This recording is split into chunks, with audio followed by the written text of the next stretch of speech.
thank you everyone for your patience here. We are expecting the whole team to join us today, including Terry Lynch, President and CEO, Joe Campbell, VP of Exploration. I'll get on right away here. Dr. Steve Beresford, Director and Technical Advisor, and Duncan Roy, VP of Investor Relations. Now, we know there have been many developments, including today's press release, so I'm just going to keep it brief with the housekeeping items. This event is being recorded and will be made available shortly after we conclude. And if time permits, we will address as many questions as possible, so please start asking them in the chat. But yeah, I'll hand things over to you, Terry, and get Joe on the line. Okay, great. Sounds good. Hi, everyone. Good to be back. It's been a while since we've had a major update. So, some mic is on in the background there. It's a little bit annoying. So there's, I don't know who that is. Duncan, is that you, possibly? I don't know who's moving around there, but it's got to be stopped. So what we're going to do is, I thought, good opportunity just to go through the current pitch deck. This is what I've been updating.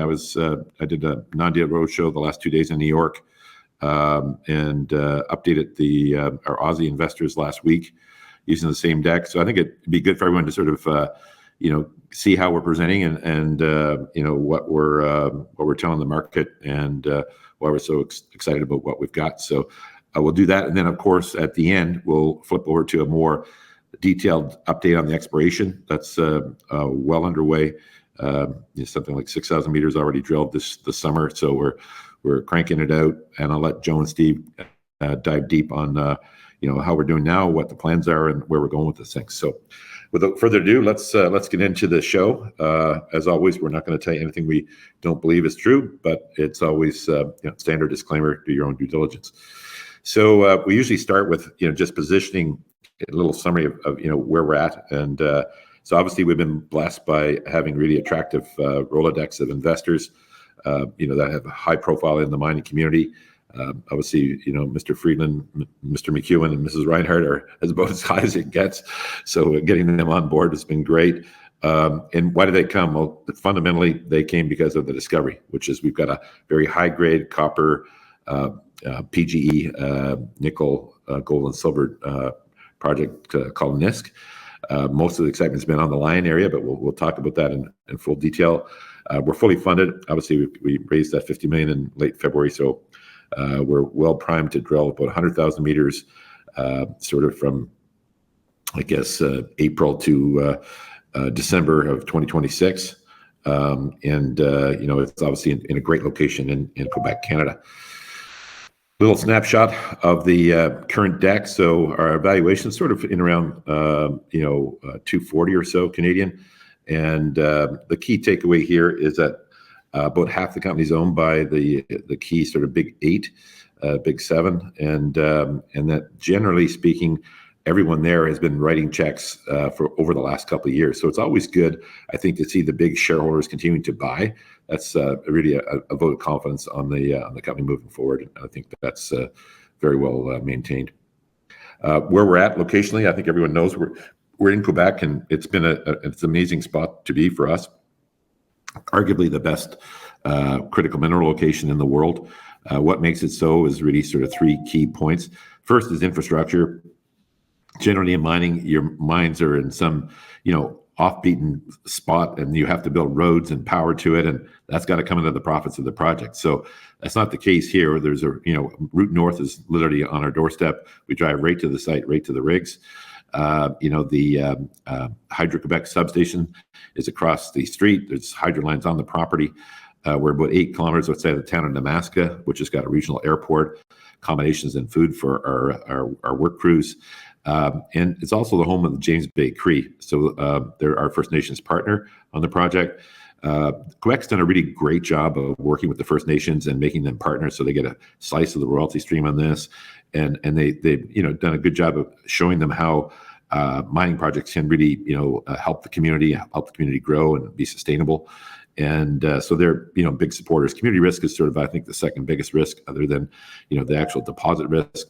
So having them as partners is really sort of fantastic for us. I'm actually heading up there on Sunday for 3 days on site, meeting with the chief and the council, and obviously reviewing operations up there while I'm there.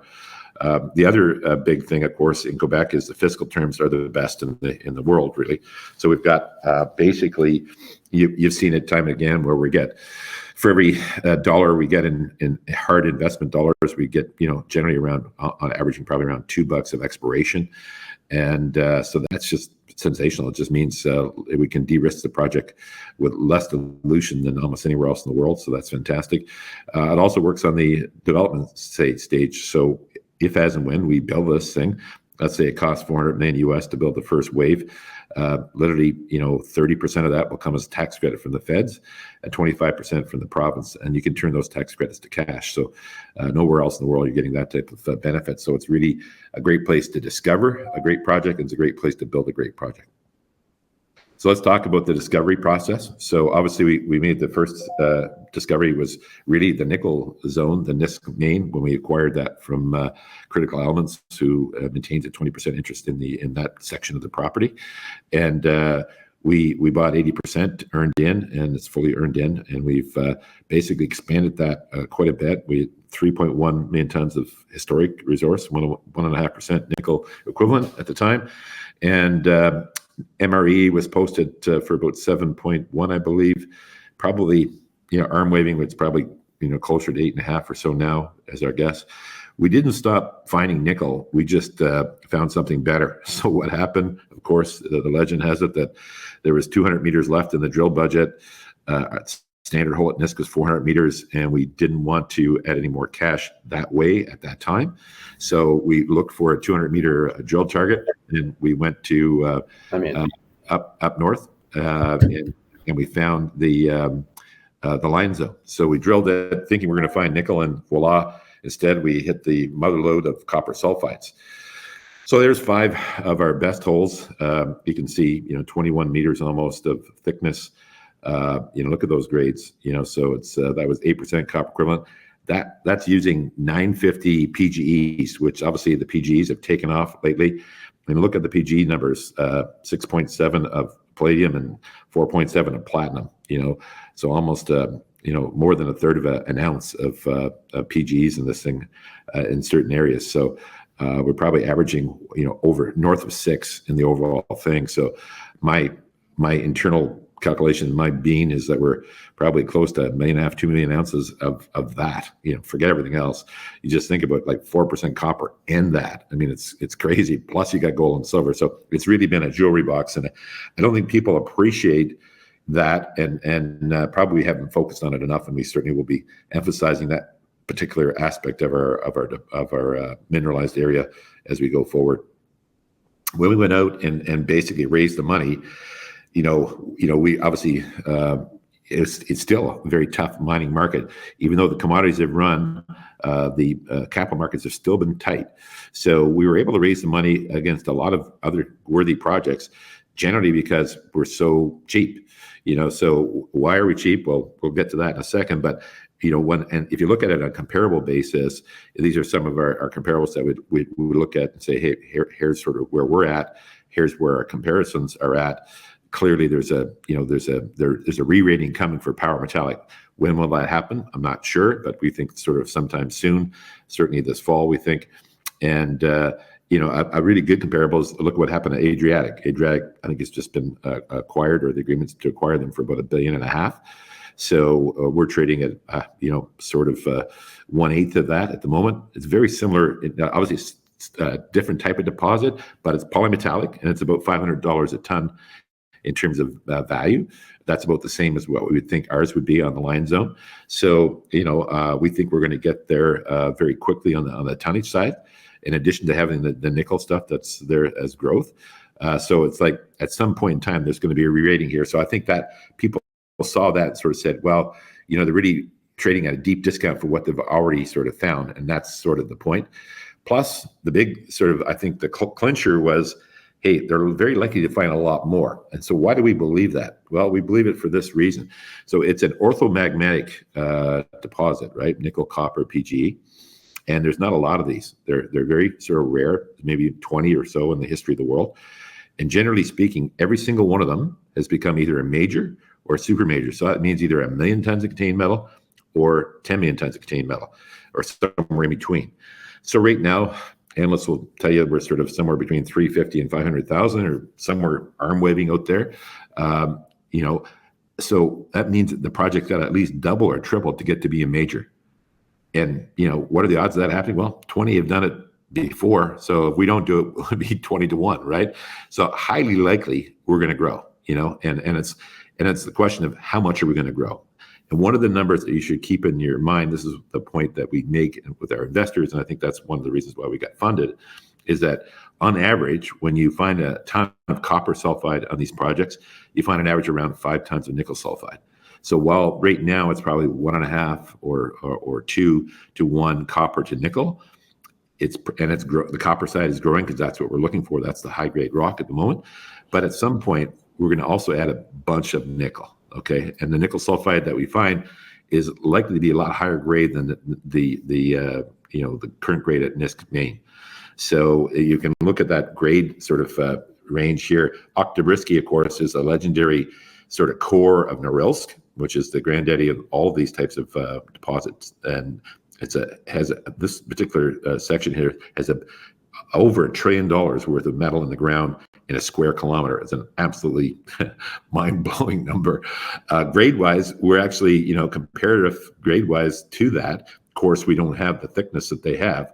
We're hoping we're spread over a few more things, but at the end of the day, it's highly likely that we're going to grow. Okay, and so that's one of the asymmetric upsides to investing in power metallic. You're buying it at a deep discount, and it's highly likely to grow. Okay, and we've got the resources to make that growth happen. What do we see happening? I would say, we'd be very, very disappointed if we didn't get to at least, the 40 million ton range, which is what Sakatti is or was, back in 2006 before they've gone a different route to sort of grow their resource by lowering their cutoff and whatnot and expanding that way. So I think it's now tending toward 100 million tons. But, and probably the upside is, can we get to Voisey's Base that size? Who knows?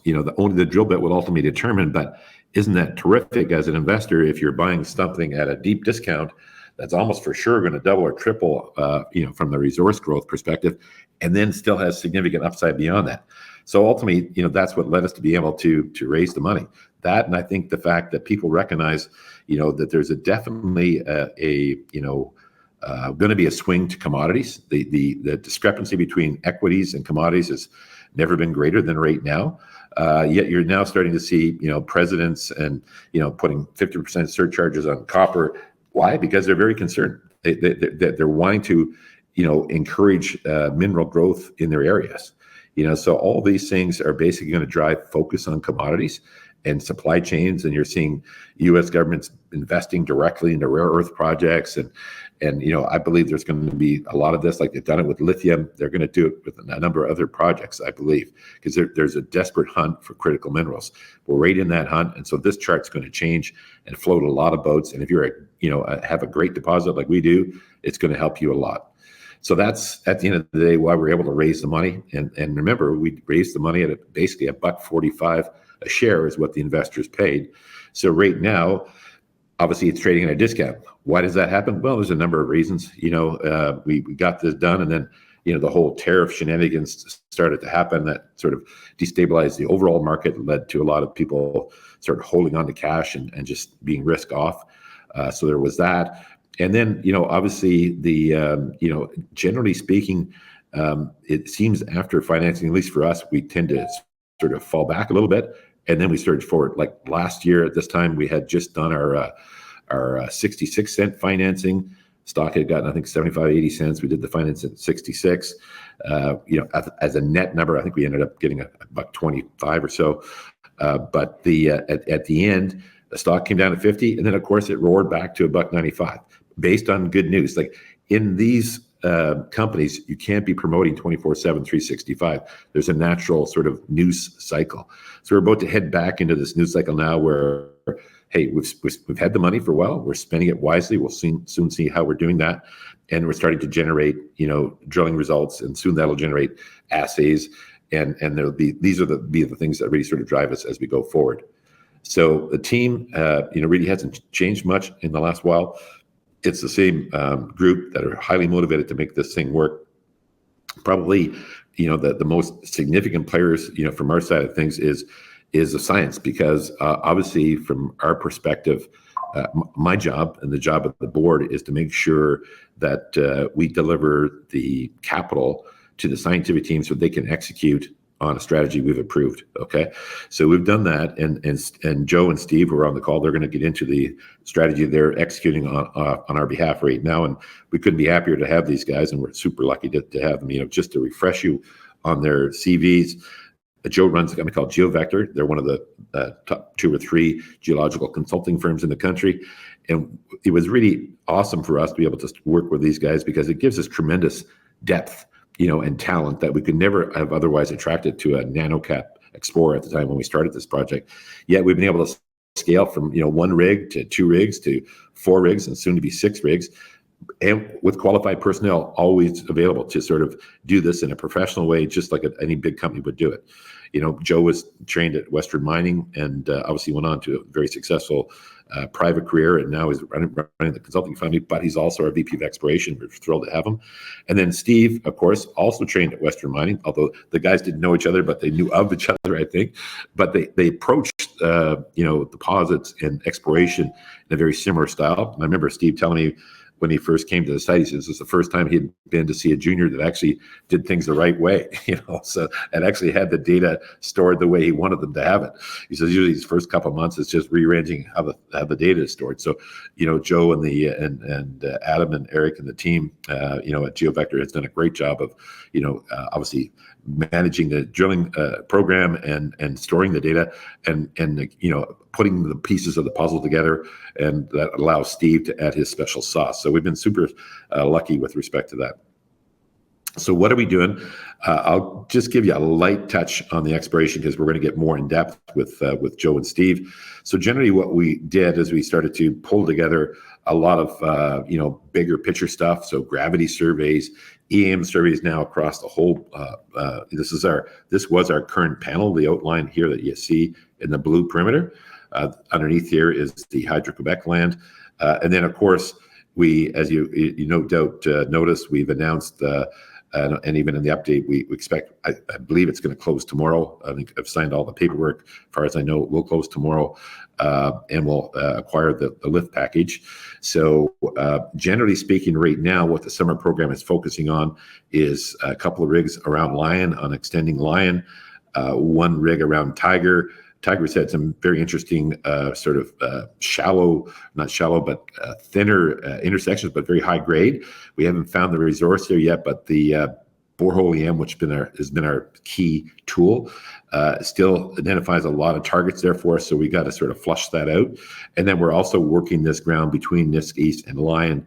And the whole idea is we believe Nisk East, or Nisk Main, as we call it over here, are connected to Lion subsurface. Whether it's a continuous connection or there's sort of pockets, that much we don't know. That's what this ongoing program over the summer and into the winter will determine. So we'll be drilling a span of 300-meter holes across this patch of ground, and then doing borehole EM there to identify. So the borehole EM, just to refresh your memory, is a technique. It's basically uses just electromagnetic energy to send a pulse. It reacts to sulfides that are in the zone, which is about 150 meters or so. And then what we identify is a spatial spot where this blob is, and may take a couple of holes to target it. But we've been 50% on our borehole EMs and no false positives. So it's been a very effective technique to continue to grow the resource. And then, of course, as a result of knowing what the resource looks like from a geophysical level, from a geochemical level, from a geological level, it allowed us to get a understanding of the geological potential of the region. So we believe that ultimately this will not just be a Lion mine and probably a Nisk mine. There'll be, we think, several mines in this area, and this will be a district. And so this is why we were able to, went out and negotiated and made an agreement to acquire this package from Lyft. And people will say, well, why would Lyft sell? And the answer is, well, it's pretty simple. It takes a lot of exploration expertise and dollars to unlock this. And so I think they, were smart and realized, hey, look, they've got a very good lithium company that's focused on some core lithium stuff. They still kept some stuff that they think there's like up in here that their perspective on gold that they wanted to keep, and we said okay, that's fine. But I think they realized, look, this is going to take expertise that they would have had a hard time replicating at a reasonable cost in this marketplace. So they did the smart thing. We tried to buy it for cash, but they said no, we got to have stock. So okay, so they're getting to be a part of the Power Metallic team, and we welcome that. It's a good move for both sides. When you make a trade, it's got to work for both sides, and we feel that was a really great trade for us and a great trade for Lyft. And ultimately will create value for both companies. So this ground is, we're just, as I say, we're closing on it tomorrow, I think, and then immediately we'll be doing a full exploration workup on it. There's a lot of stuff that's already there that Lyft had done on the geochemical side that we'll be able to take advantage of. But Joe and Steve will go into that in more detail. But certainly we're feeling very bullish about that. We'll talk about the MET update, which we expect to maybe get out towards the end of next week or first of the following week. And generally, the MET studies are sort of a three-part process. I'd say we're about halfway through. Ultimately, it'll end up in a full metallurgical study that we could get it done as early as the end of the year. But it could also bleed over into early Q1 of 2026. And what our objective is here is to actually, while we're not doing a 43101, on the line zone rate yet, and the reason why we're not is that generally on these fast-growing deposits like Great Bear, if you recall the legendary gold story there, Great Bear, or Philo, the copper story that has captured the imagination of the world, those projects did not do the 43101 until and I don't think Great Bear ever did, but our plan would be probably end of next year to update this. Let's let this thing run. We post all of our drill collars, all of our azimuths, all of the assays, so people can model it up, so they can get a sense of how big this thing is based upon their own internal views. Whether you're an analyst, working for an investment bank, an analyst working for a major, or just a desktop analyst, somebody who's got the skill set to use Leapfrog or whatever, you've got all the data you need to model it up and come up with your own numbers. The one thing we will give you ultimately is the metallurgical recoveries, which will help you really sort of crystallize your model. The big takeaway here, I think, that the concern would be like one of the companies that was in our comparable list, was Chalice, which was a big story down under in Australia. And in our last round, in that 50 million, 50% of it was from Australian investors. Their number one concern was they didn't want another Chalice, just because Chalice had got to be a couple billion in value, and then it shrunk back because of disappointment on metallurgy. And I mean, they're working on it. Chalice is a smart company. They're trying to work their way through it, but it's a different beast. It's a low-grade PGM. They call them PGMs in Australia, and they call them PGEs over here. But generally speaking, it's a platinum group elements, and so that is a lower grade one, and that's more challenging to process. So that led to a lot less recovery and much higher capex.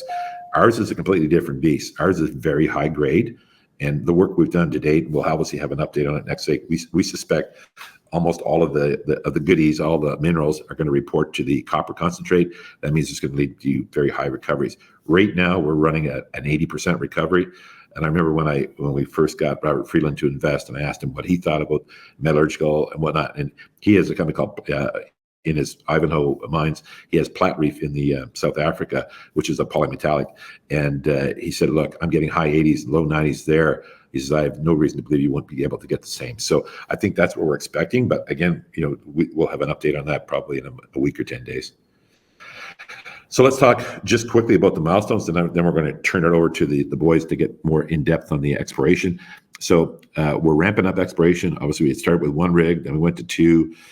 We're at 3. The 4th was being scaled up. There was a bit of a delay on one of the parts, I guess. I thought it was actually up, to be honest with you, but it'll be up shortly. And then we'll run the 4 rigs up until September 15th. We'll pause for the moose break, and then October 15th, we'll start back up with 6 rigs. So we'll be ramping a pretty aggressive program. Size-wise, we're sort of going to drill between 20 to 25,000 meters between now and September 15th. Probably something similar from September 15th to December 15th. And then the balance of the 100,000 meters will be drilled in 2026. So we've got a lot of targets, okay? And ultimately, what drives valuation is resource expansion. So we think there'll be a re-rating of us because we're fundamentally super undervalued relative to our peers. What will trigger the re-rating? Well, we think there's a couple things that could do it, like obviously more positive assays. I think as people become clear that, hey, this is super high grade, this is a mine already, it's going to happen, then it should trade at a much higher level. One of the things that could be a catalyst to that could be a move to a bigger exchange, and we're certainly exploring that opportunity. I think we'll have some news on that in the not too distant future. Obviously, we've increased our land package. We're continuing to try and increase it further. We're a big believer in this being a district, and we're going to be the player in the district because we've got control of the football. We'll have the Met study out, update sort of in the next week to 10 days, and a full package on that end of the year or early Q1. We think that'll be a very positive news for the company. And then a couple of the other opportunities that are not as impactful as NISC, but still will be beneficial. Will be we're just in the final stages of listing Chilean metals on the TSXV. That'll unlock some value for us. We think there's some pretty interesting opportunities there, and we certainly were getting no value for it inside of Power Metallic. This will be a way to sort of monetize that for our shareholders and ourselves. We'll own 50%. Our shareholders pretty much from in mid-February own the other 50%. We've been working on a feasibility study on developing a nickel powder facility using the NISC nickel concentrate. When we were primarily the nickel company, Power Nickel at the time, CVMR had approached us. CVMR basically is one of the world's leading nickel refiners, certainly the largest private one, and they make nickel powder. Nickel powder is basically a very valuable commodity, and it's maintained its price even while nickel has had its own challenges. Nickel might be, I don't know, 16,000, 17,000 a ton right now. Nickel powders are getting between 40 and 60,000 a ton, and probably cost you an extra $4,000 to process. So if you can get in that business, if you have the technical capacity and know-how, it can be very lucrative. So we're evaluating that, and we're working our way through those studies right now, and expect to have something in H2 on that. And the final thing to talk about is we announced a couple of weeks back that we had won a concession in the Kingdom of Saudi Arabia, Jebel Balawan. And we looked at half a dozen spots down there and bid on one and got it. Question we get is, why are you looking at that when you've got NISC? And the answer is simply, it was such an interesting package, we couldn't pass it up. What was two reasons why it was exciting, or three really. One was the Kingdom of Saudi Arabia actually actively asked us to go and do it. And they said, look, we can't guarantee you're going to win, but we love what you guys are doing exploration-wise. We want people that are real explorers to come down here and do this. The exploration packages in Saudi are impressive. You're looking at, I've had really smart geos say it's like going to the Abitibi in 1940 with new technology, with the current technology suite you've got. Imagine if you could go prospecting in the Abitibi and have your pick of land. So that's super attractive geologically. So we think it's very underexplored, probably one of the most underexplored places on Earth. So there's that. Two, the Saudis are pouring enormous money in there, so they're putting in a lot of benefits to explorers. So we're probably looking at, if you were to spend $4 million on a package to get a first wave of exploration, $2 million is coming back from the Saudis. So that's impressive. The other thing they said they would do, and they have done, is they said, look, you guys come down here and we'll introduce you to the top 5 family offices in Saudi. They have a personal family offices between 50 billion and 110 billion. So we've actually met the family that runs them, met directly with the brothers, and we're having ongoing discussions. So the idea is that Power Metallic Arabia, which is our subsidiary down there, will eventually become a joint venture with these guys. So that'll, most of the early capital needs will be coming from them. We'll be providing the expertise on the exploration. And then our eventual hope is that at some point we'll go public there. There's a Saudi stock exchange where companies that are trading for $1.5 billion that probably would trade for 10% of that over here. So there's really sort of significant longer term vision opportunities there. We basically think that our, in terms of manpower, it's pretty much a business development manpower at this point. None of our exploitation team is focused on that at the moment. They're focusing on NIST. We're doing some long range geological surveys down there. That's what we'll be doing over the next 9 to 12 months. A lot with Fleet, one of our current partners that we've worked with a lot in the past. And so that'll generate a data set for us 9 to 12 months from now. In 9 to 12 months, we're going to know a lot about NISC, and so like all companies, you got to have, seedlings that are going to grow for you down the road. And that's what we sort of see in the Saudi experience. So that's the reason why we did what we did there. So that's sort of a good wrap for sort of where we're at as a company and what we're doing and how we're going to create value. So we're going to, basically have a really significant series of news flows, starting with really this update. And then there'll be the NIST closing, and then the Met study update. There'll be some more corporate stuff that I think will be exciting, and then we'll get into the assays, and then there'll be probably a new major exchange coming. So this is going to be an action-packed fall, and sort of what happened last year, where the stock sort of stagnated a little bit in the summer, and then came roaring back. I'm expecting history to repeat itself. But let's talk about what will always drive valuation, and that's the exploration. So I'm going to turn it over to Joe and Steve now to have them, walk us through their thoughts on what we're doing on the exploration side, how it's going, and what the future holds for us. So, Joe, why don't you take it over from here?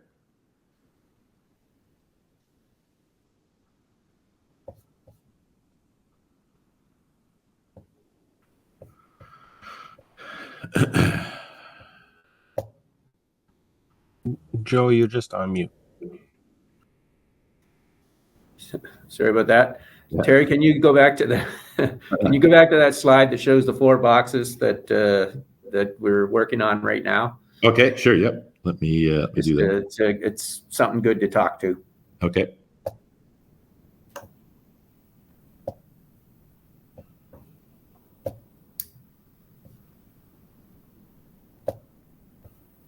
Yeah, that's good.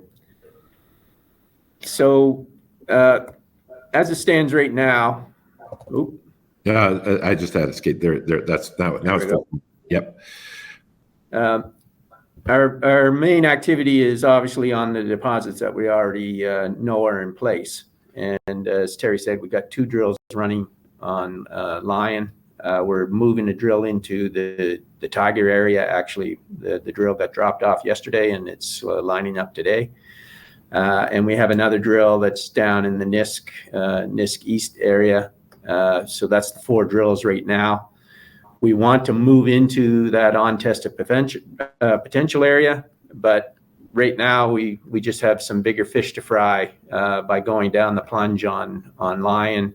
And we need to put some infill holes. As Terry said, the resource is shown to be substantial in size and grade, but we've got some pretty wide gaps between some of the holes, and we're starting to fill those in as well as go for the extension on the Lion deposit.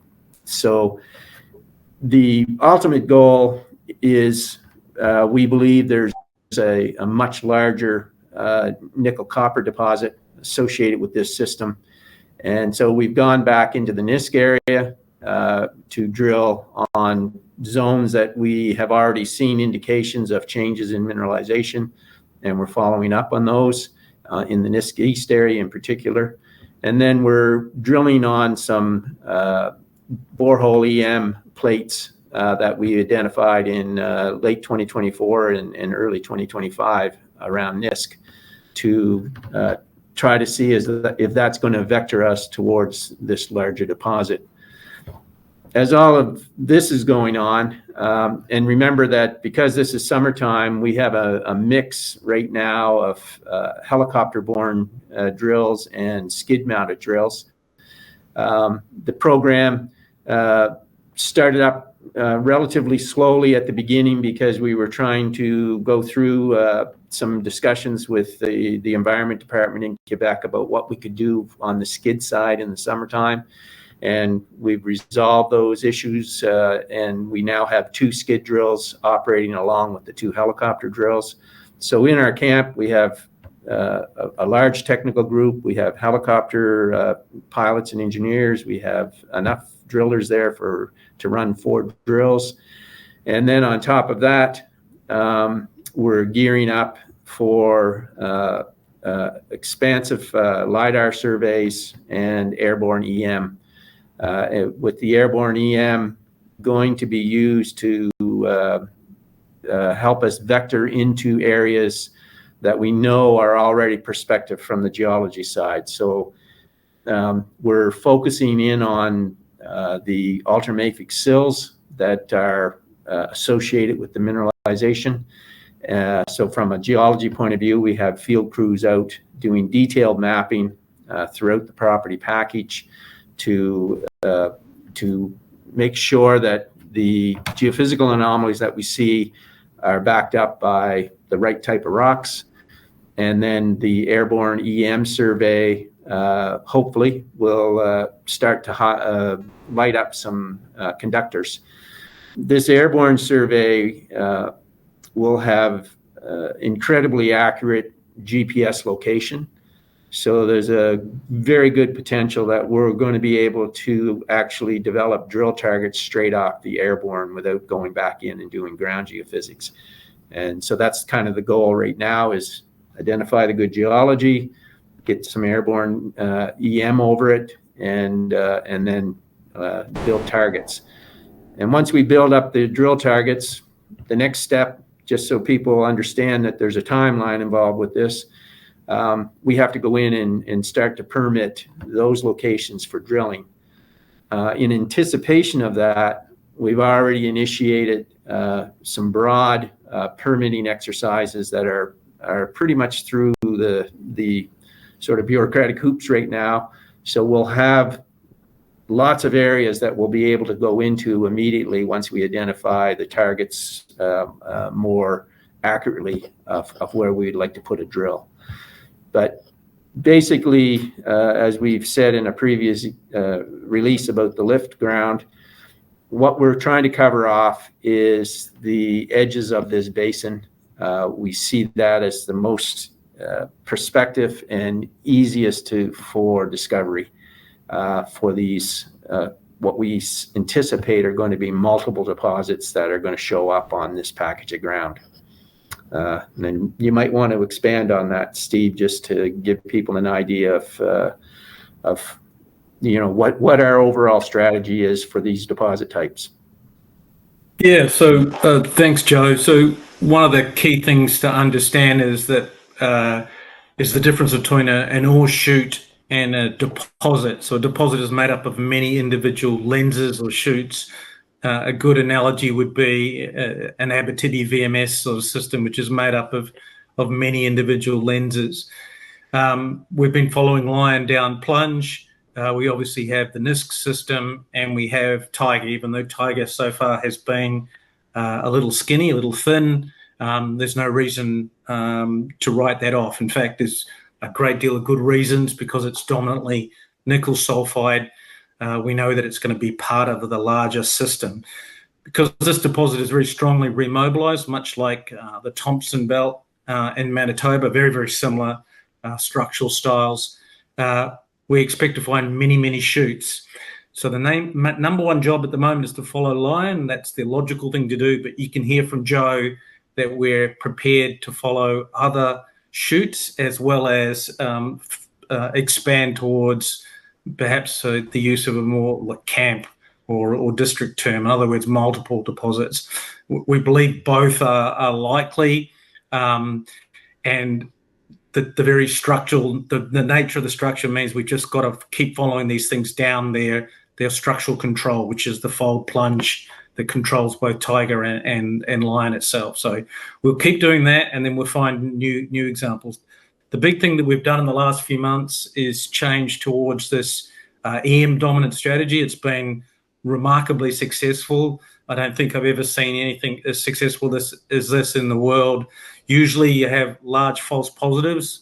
So most nickel sulfides require a sulfide or graphite as part of their ore genesis. In this particular case, we've got no examples of that as of today. And therefore, every sulfide, every EM response at the moment is nickel or copper sulfides. And that's a wonderful place to be, and long may that continue.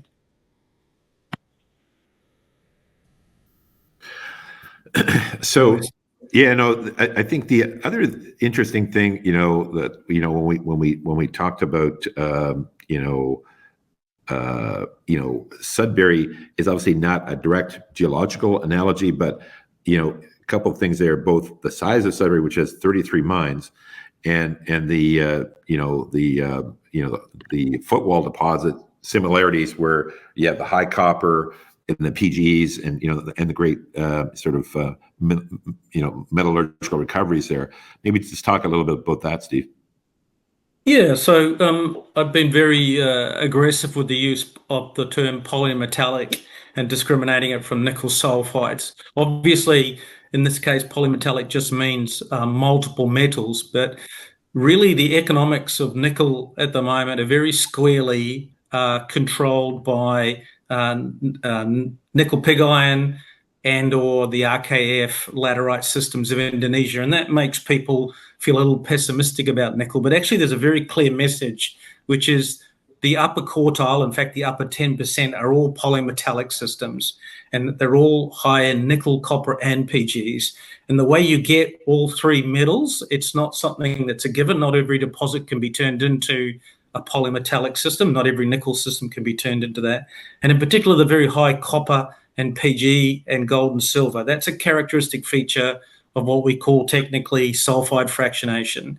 And so that high copper zone is characteristic of all the big deposits of the world. So the examples would obviously, as Terry's alluded to, Oktyabrsky is the granddaddy. That's the big example in the Rus camp. But the one that's nearby is the Sudbury system. And even though Sudbury is a different ore genetic model, from the purposes of talking about metallurgy and zonation, it's the best example. So there are 30 or 40 deposits inside the Sudbury camp. Each one of those deposits is around the Lion size. Some of them are a couple of them are a little bit bigger. Most of them are smaller than Lion. So that gives you an idea that it's not a ridiculous comment to make that Sudbury is a good analogy. So I'll give you a specific example. If you go to the Levack and Morrison systems, you'll find Levack is a nickel sulfide system, what we call an MSS component, cumulate component, and Morrison is the copper PG component. And that's that typical zonation that we see at Sudbury. At Sakati and in Oktyabrsky, it's zoned the other way. Copper at the top, PGs at the top, and nickel at the bottom. Obviously that's the better way to do it. Sudbury is a 120, 130-year-old camp, and the copper systems are relatively deep. If I was going to be picky and choose, I would choose to have the copper and PGs at the top, like Oktyabrsky and Sakati and like Lion is, just from the purpose of having the higher grade dirt at the top, faster capital payback and everything. We know from the zonation of these systems that there's going to be a larger nickel component. We don't know where that nickel component is, although we have started to intersect it. Again, I've been clear on that from the start. This is going to turn into a more nickel sulfide play. But obviously, one of the things that we want to do is find all of Lion, all of the copper PG part while we can, and even more other shoots that are copper and PG rich, just because that's the real special character of Lion. So Terry's alluded to the metallurgy. It's really worth expanding on that. So we talked about the Julimar system, and not to put too much emphasis on Julimar, but Julimar, the Platte Reef, these are low-grade systems, low-grade, small volumes of sulfide, disseminated sulfides, large amounts of gangue. What does that mean? Just means more complex metallurgically. So when people see these polymetallic grades, they think that means complex. That's not true. Sudbury's been mining these systems, as we've already mentioned, for 120, 130 years. So I've encouraged everyone to look at the metallurgical characteristics of Sudbury, have a look at something like Morrison, any number of the footwall deposits. We've put this three-phase program together for metallurgy. It looks a little academic and cumbersome, but let me take you through why. It's really important when you've got a zone system to understand what PGEs and what noble metals are hosted in which phases, in particular in the copper sulfide. So our deposit is is chalcopyrite and cubonite. Those are the two sulfides at the top. That's where the copper is. And it's really important to find out which PGs are where. What we've done is been through the first phase. We're halfway through that second phase, and the results so far have been very pleasing. And to be honest, really logically so. So those who are experienced from either Sudbury or Norilsk or Sakatti will know that a high-grade copper PG system is going to have high PG recoveries.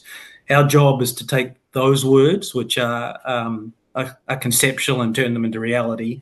And obviously, as Terry has already pointed out, we will be releasing some preliminary results just to show you there's no fatal flaws, and then we'll be working towards later this year, hopefully later this year, if not Q1 next year, for a full metallurgical study with full recoveries. But we just want to, in the meantime, let people know that, jump across to the province next to you in Ontario, and you'll see a good analog. Steve, and Joe, I get questions a lot. They're saying, well, just where are you at, and how many meters have you drilled, and what's your pace of drilling? Maybe you could comment on that, because I think people will be surprised at how we're getting at it. Okay, well, I sort of alluded to the beginning of the program and said that we started up a little bit slow, and we were trying to get 2 skid drills on site, which we do have now. And so I didn't want to leave the impression that, we were sitting on our hands. In the first 3 weeks of the program, we drilled 6,000 meters. So we are getting very good productivity, and that productivity includes the downtime that we need to do these borehole surveys, the borehole EM. So for us to pull off 6,000 meters in 3 weeks is just an indicator of first the quality of the driller that we have, and I just put a shout out to RJ L&L, who's the drilling company that we have working for us, and for the efficiency of the technical group that's making sure the collars are in place. We got the permits, and we've got the environmental okay to go ahead and do these things. So the estimate that Terry gave you is not sort of blowing smoke. I would expect that we're probably going to get more meters drilled this year than what Terry has indicated, but we'll stick with Terry's number for now, and hopefully we'll over deliver as the year goes on. Just to comment on that, Joe, one of the ways the borehole EM approach works is it just makes things a little slower, but only a touch slower. But we want everybody to appreciate that the EM has been so successful that we don't want to change a winning formula. And there's a question in the chat which I'll ask now: what do we attribute the low false positives? It's a really, really good question and a tough question to answer. At the moment, I usually qualify that by answering that as of today, the 10th of July, there are no false positives. It will be my expectation at some stage that there will be false positives. But for now, we're running at 100%, which is unheard of. In my career, I've only seen this once before. Most nickel sulfide camps, most polymetallic camps have closer to 90% false positives. So completely the opposite scenario. And you can imagine with a high false positive rate, it slows the whole process down a lot. So between Joe's team's efficiency and the false positive rate, we're doing well. Steve, it's probably a good segue to Kyle to maybe go to some questions. With the presentation up, I can't really see the questions, so maybe Kyle, why don't you nip in there or and sort of see what we've got and questions that we should maybe try and answer some folks, so we can sort of spend some time on that and have a discussion. Yep, no problem. We have a few here, so I'll start from the top and work my way down. Klaus is asking when the next drill results will be published. Regards. So yeah, we dropped off assays I think about a couple of weeks ago. So generally, I've been saying to people mid August to the 3rd or 4th week in August, somewhere in there. Generally, that's historically what we'd expect in terms of response times. So that's probably a pretty good estimation. And for perhaps Joe here, from Sean, to what do you attribute the low false positive borehole EM indicators? Structure / grade, people, new tech, luck? Well, first off, the area that we've done the drilling in is a very small part of the whole package that we're looking at. And in that particular area, the rock is what we call clean rock. It doesn't have the graphitic responses that you would get from an EM survey. So your slaty iron formation style rocks are not in this area. But as Steve pointed out, we're gradually expanding the area of our look, and even based on our geology surveying that we've done, we're expecting that eventually we're going to start to see those types of rocks occur, and they're the ones that will slow the process down as we get those false positives. But right now, the geology that's around Lion is clean. It just does not have anything that's going to give you an anomaly unless it's sulfides. One of the things that I've observed sort of firsthand, and which is why it's so, like one of our greatest moves as a company was getting Steve on as an advisor and ultimately as a director. When we were doing the this particular EM survey in this top corner, we did a ground EM in there, and initially it wasn't working because these are power lines here. You can see where my cursor is, and that sort of it influences the EM success, and it was obstructing us getting a clean read. So we went back to Steve and said, hey, this is not working. Any tricks up your sleeve? What can we do? And so Steve reached out to a colleague that he'd worked with in Finland because they had a similar situation. And they said, well, how did you guys work it? And they said, well, the new ground EM approach doesn't work, but the old one, if you lay out the coils a certain way, will work. At least it has worked for us. And we tried it that way and it worked. And, those types of, insights that we get by having people like Joe and Steve on board, that just saves, companies like Power Metallic millions and millions of dollars of exploration waste, because you're only as good as your data. You got to get the data somehow. And what's cool about, Steve has got like a case of tricks up his sleeve, and he rolls them out as we need them, and because obviously as you get deeper, it gets harder, to sort of, because Mother Earth is ever a crafty person, and she hides her minerals well, so you have to continue to sort of be ready to bring out new tools, so right now borehole AM is working, but we're already planning for when we'll have to move to the next tool in the cupboard, to unlock the what we think will be the plentiful riches here of the Lion Zone. But it's comforting to see it in action, that we're able to adjust in real time, and that speaks to the experience of the exploration team, because boy, you can't beat that. I think just to expand on what Terry's saying is through Steve, we got a line on a gentleman who has experience in this deposit type, Matt Penny with Hard Rock Geophysics, and he's been dedicated now to this project. And the changes that Matt has made in how we lay out loops and how we carry out the downhole, the borehole, and how we interpret those results has been night and day in our ability to generate plates that come up with successful intersections. And Terry, if you could share whatever you're allowed to disclose, but an individual's wondering if there's any positive visual results from the 4 rigs this summer so far. We've shared some little teasers today. We're very bullish about what we've got. We're keeping some stuff back, and we'll have more interesting stories to tell as we go forward. Let's just leave it at that. Definitely. Sullivan is wondering, when will the lift property be drilled? This year or 2026? Yes, I mean, I'll defer to the guys, but generally speaking, I would think it would be after October 15th, after the moose break. You know, we and it'll ramp up over time. Certainly, the would expect to probably get some holes into it in that October 15th to December 15th, and probably you know, the nearer stuff that's nearer the current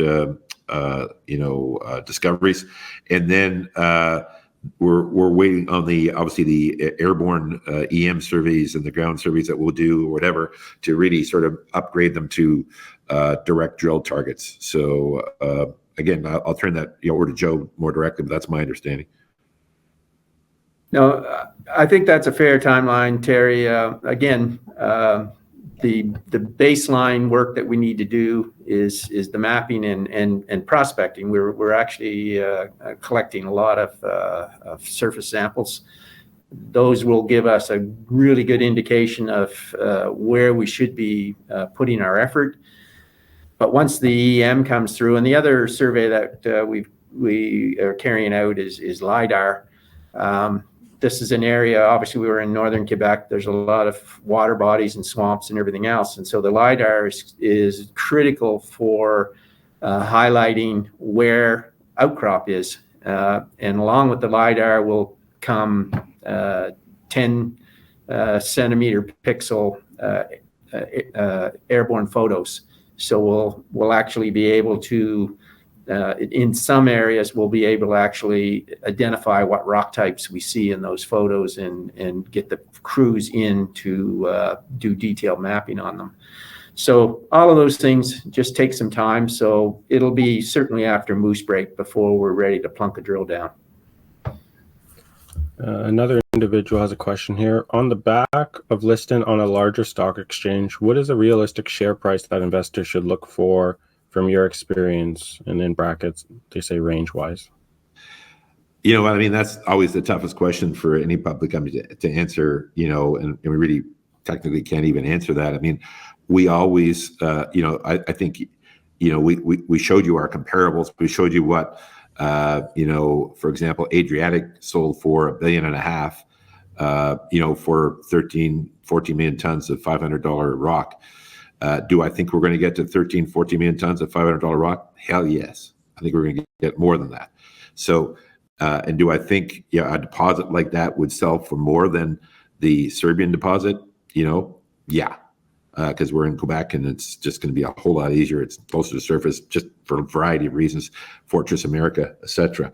So, you know, those would be the things that I would say to you is that fundamentally we're very undervalued on a comparable to our peers based on the metal that's been discovered in the ground and what we believe will be discovered in the ground. And that's what ultimately drives value. So I don't want to cap it. You know, I think this is going to be a very big deal at the end of the day. But I've always said that, and of course I'm the largest shareholder, so I'm talking with my heart as much as anything else. But you know, I think the facts back us up that it's highly likely that this is going to be a world-class project, and world-class projects will get paid. Brandon asks, based on all the scans you've done, do you see any other lion-style targets that are immediate targets this summer or fall? I guess I can go for that. Yeah. So we have some EM conductors already that we would like to go after. In particular, there is one in the lion or in the tiger area that has been worked up by Matt, and we're pretty bullish on it. It's a target that we have to wait for winter to drill to be able to get the drills in. So that's sort of one we're just pins and needles. We're waiting. We want to go and drill this target, but it'll be after freeze up. And then there's anomalies along the Lion Nisk connector. Those were identified using a low powered system a few years ago, and we're reflying those areas with the new AEM survey so that we can better define the amplitude and the location of those targets. So once that's done, and we're getting, just so people understand, we don't have to wait till the whole AEM survey is completed. We're actually getting daily draft results, so we can start working up anomalies almost as soon as the aircraft lands. So we want those areas flown to give us better resolution on those anomalies before we go in and drill them. But I suspect that we'll be drilling those anomalies this summer. Thank you. We are at the top of the hour. We have one final question here, and then we can wrap things up from Kyle. Any timeline for a JV in Saudi Arabia in negotiations now? You know what? We're going down. I think Connor and I are going down mid-August, or it could possibly slide to 1st of September. We're going to try and wrap up an Australian update trip at the same time. So we're going to have ongoing discussions. Internally, I'm sort of thinking, by the end of the year, we'll wrap something up, and it could happen sooner. There's a lot of interest, and this is somebody we're going to be in business with for a very long time. So they want to get to know us. We want to get to know them. There's no shortage of capital there. There's no shortage of interest. It's both sides need each other to move forward. We want to, generally, use their capital to go forward. We'll obviously be putting some money in, but generally speaking, we want to, access the capital pools that are out there for that particular area, which are, amazing. So that would be the timeline. I think is sort of, by the end of the year is probably a good guess. Excellent. Gentlemen, thank you so much for your time, and thank you everyone that attended today. If you came in a little late, this is being recorded and will be available within the next couple of hours or so for my team, both on YouTube and on 6.com. But gentlemen, thank you so much for this update, and until next time.